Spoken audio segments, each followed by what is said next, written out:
Welcome to Gospel Tangents, the best source for Mormon history, science, and theology, and first daily Mormon history podcast. I'm Rick Bennett. I'm excited to continue our conversation with David Boice. This time we're going to talk about his attending a MegaChurch, a heavy metal church, as well as a Mormon church. So you won't want to miss this conversation. Check it out. So anyway, more takeaways from that first year? Yeah. Oh boy. Just how much is out there. And like I would go to one church in Ohio. It was a heavy metal rock music church. Oh, nice. So you'd have to prepare like what to wear. Like, so I'm wearing, black shirt, black hat, torn Black jeans. Sabbath. Yeah. Well, they would incorporate like Metallica and Nice. Judas Priest into the sermon. But it was a very specific, because you saw just how many different people are out there. Because with that particular church, like they did not fit within maybe like a Roman Catholic church or some of the more, dressy type of churches. So I started to see the different type of outreaches out there. And because you just never know what's out there. And it's specifically when it comes to like the different towns or where they live, because like maybe one place in Salt Lake City is going to be completely different than another city in, south of Chicago. Like the churches kind of need to cater towards who is already there sometimes. So I found that very interesting. So you wore your AC/DC shirt then? It was Mly Crew. Mly Crew. Mly Crew for that one. So, yeah. So how was the music? It was this bluegrass, rockabilly type of music for the one that I went to there. Okay. But yeah, out front they had this customized hearse. Oh. And that was just their hook to get people to come to church who don't necessarily feel like going to traditional type of church. I follow them on Instagram, so they would do baptisms in like this black coffin. Just really very different. Wow. Very different. So, with Gospel Tangents audience, I'm sure you're probably never going to do something like that for baptism, but just to see what else is out there in other type of church traditions, it just had me scratching my head.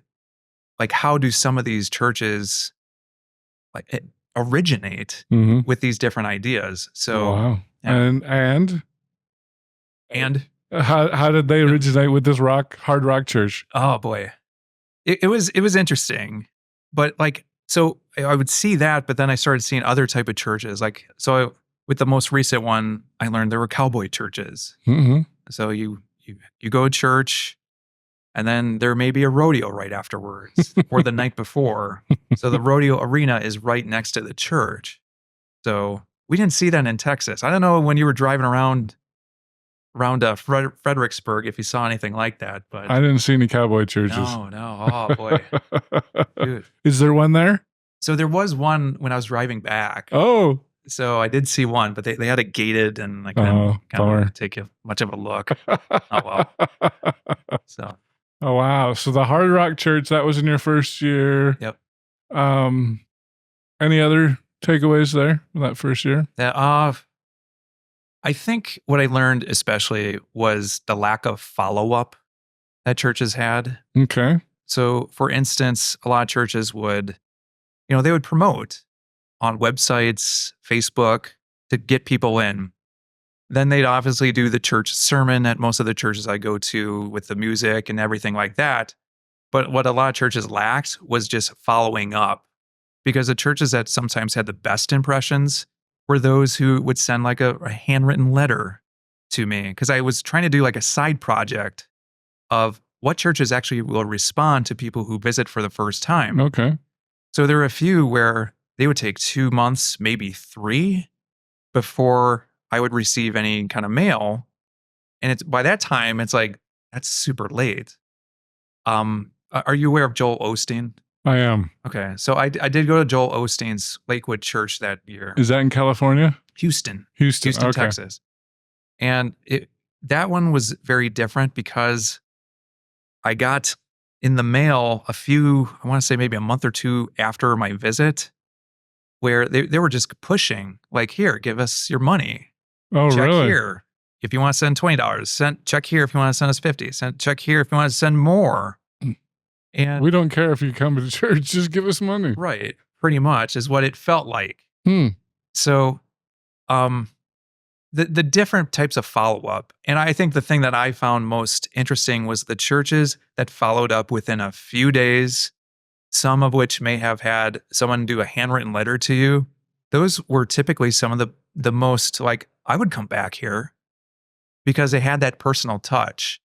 And a lot of churches just did not have a personal touch when you'd visit them, even when, like, here's my contact information. I'm interested in your church. So oftentimes when I didn't get anything back, it just made me wonder, what, like, is this a reason that the church Christianity may be on the decline, is like we're losing that personal touch from people walking through the doors. So. Okay. Well, very good. All right. So you did your first 52 churches in 52 weeks. You blogged about it. Yep. And then you were like, I need a break of 7 years. Yep. Well, wasn't playing that way. So, like, with the first 52 churches in 52 weeks, I just figured, okay, it was a very time consuming. It cost a lot of money. I converted the blog into a book, and doing that was very stressful to try and get that all together with editing and everything in the marketing. I did not like the marketing aspect of it. And I just kind of was like, all right, I'm kind of done with this. It was a fun adventure at that time. But then 2020 rolled in, pandemic years, and I was bored. But I still found myself still talking about this and all the church visits that I had done 7 years earlier. And I'm like, why am I still talking about this 7 years later? So I created my YouTube channel, and just here were some takeaways. Here are what some other churches are like. Basically, and so you hadn't been visiting, you were just recapping from 7 years earlier. Right. So in the back of my mind, I'm kind of wondering again, okay, what happens if I do this again? The sequel. Yeah, a sequel. And, after everything that happened in 2020 with all the lockdowns, and then everything that resulted from George Floyd's death, and the number of news stories, because the news was just so huge into just everything just falling apart during that time, presidential elections, everything with, can't remember if January 6th was around that time with insurrection, all that news going on. The country had changed completely. And it got me wondering, okay, it might be a good idea to try this again. And things happened in my life where it opened up the opportunity to do it again. I'm like, let's do it. I'll just go to the nearest church or one of the nearest churches near me. The first 3 weeks, I'll just do ones I'm comfortable with, and we'll try this again and see what happens. Because there were certain churches that I didn't get to visit the first time, like the Church of Jesus Christ of Latter-day Saints. Oh, I've heard of that one. I'm sure you have.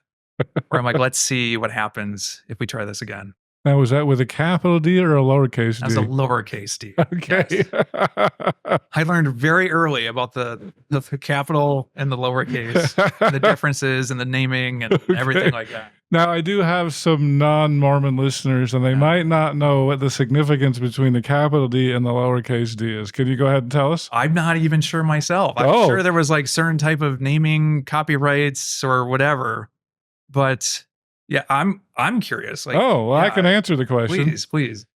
So the LDS Church, the largest Restoration Church, has a lowercase d, but there's another church with basically the identical name that was founded. This is arguable, but I'm going to say it from LDS point of view. Founded by James Strang. Okay, because I saw that at the Strangite Church because they had the capital D, no hyphen. That's right, and you visited that church too. I did, and they're in Wisconsin. Exactly. How far are they? Far from your house? Not too far, maybe about a 2-hour drive. Oh, 2 hours. Okay, yeah. Okay. But considering some of my trips, that was nothing. So. Well, let's go with lowercase d first. The LDS Church, the so-called Mormon Church. What were your impressions? And also what happened with that video? Because I think it blew up, didn't it? Yeah. So originally it did. So when I started doing the new 52 churches in 52 weeks, I was just recording in my Jeep, had my little phone placeholder and I just record. So the first several weeks, like I wasn't getting many views and I didn't care about the views. I was just like, I need to do this for myself. This'll do it a second time. I'll do it with YouTube. We'll see what happens. And you know how it is with production. It's like you start to learn things as you go. Yep. So for week 8, I had visited like Amish country to do a Mennonite church service. Oh, nice. And it was very, very different. And I remember like so many people were curious about that because when I was in the parking lot, like I have a bright orange Jeep and every car in the parking lot was black or dark, like a gray kind of tint to it. So I've learned that I visited a black bumper Mennonite church where it was specific of you could only have a dark colored vehicle. Oh. So after because it's the Amish that are still in the horse and buggy. Right. So the Mennonites can drive cars. Yes. But they're very similar groups, aren't they? Very similar, depending on what Mennonite group, from what I understood. Because there's 3 different types of Mennonites.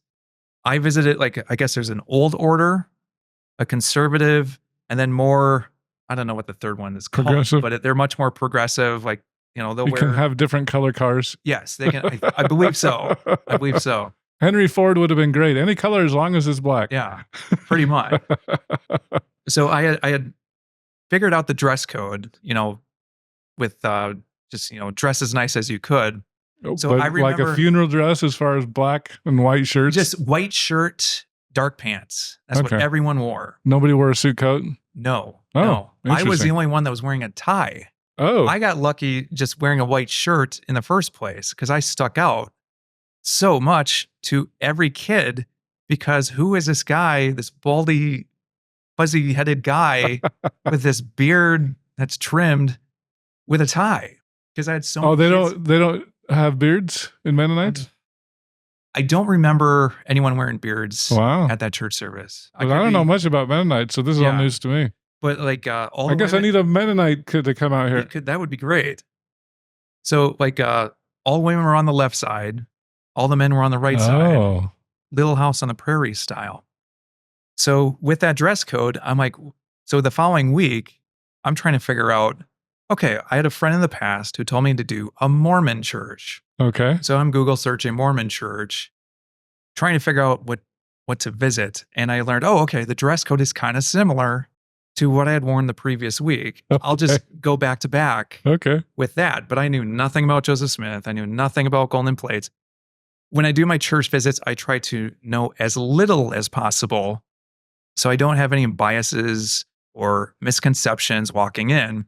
Like, just show me. Mm-hmm. That's my field research. Like, Okay. try to not know going in.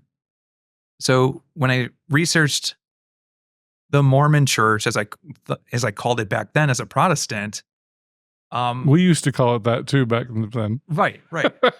So that was my understanding of it because I didn't know any better. And so I was driving over there to that ward and I figured, well, maybe I should know just a little bit. So now you said ward Yeah. instead of congregation. So there's some LDS lingo So that I you learned picked up. ward. I learned the term ward when I was at that visit Oh, okay. because I didn't even know what a ward was. So on my drive over, I think I listened to two videos. One was Johnny Harris, why he had left the Mormon Church. Okay.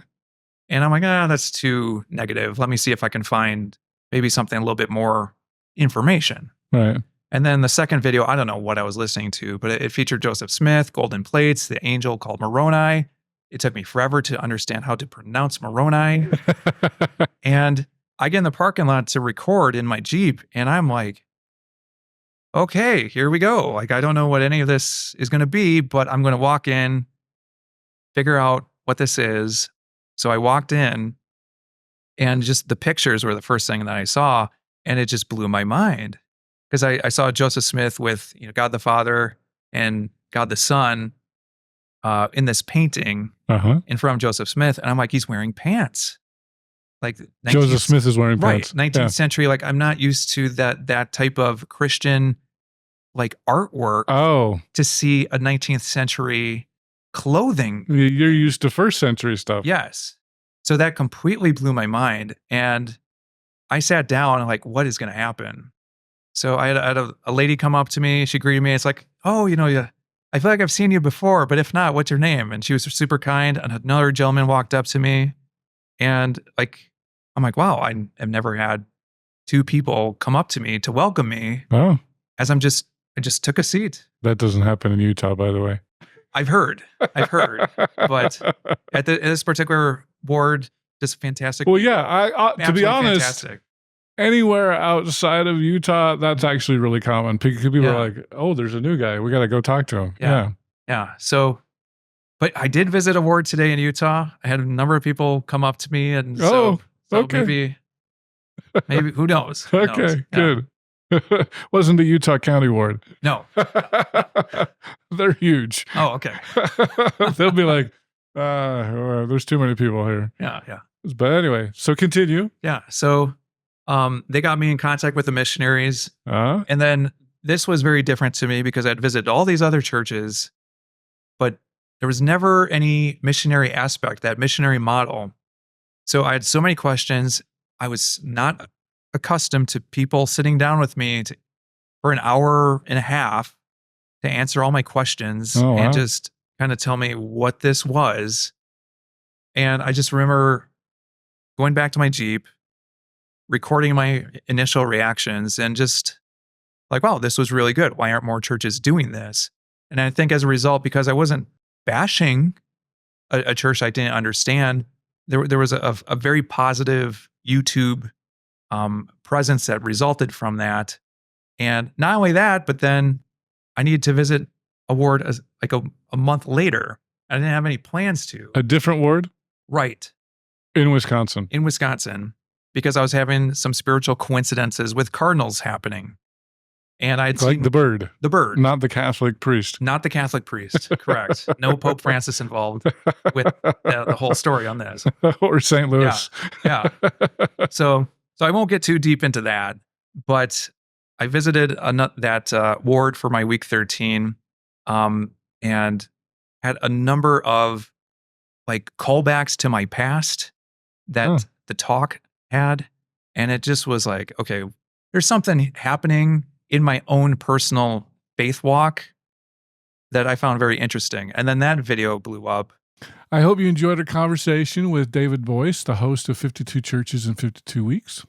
In our next conversation, we're going to talk about his attending a Strangite church for the first time.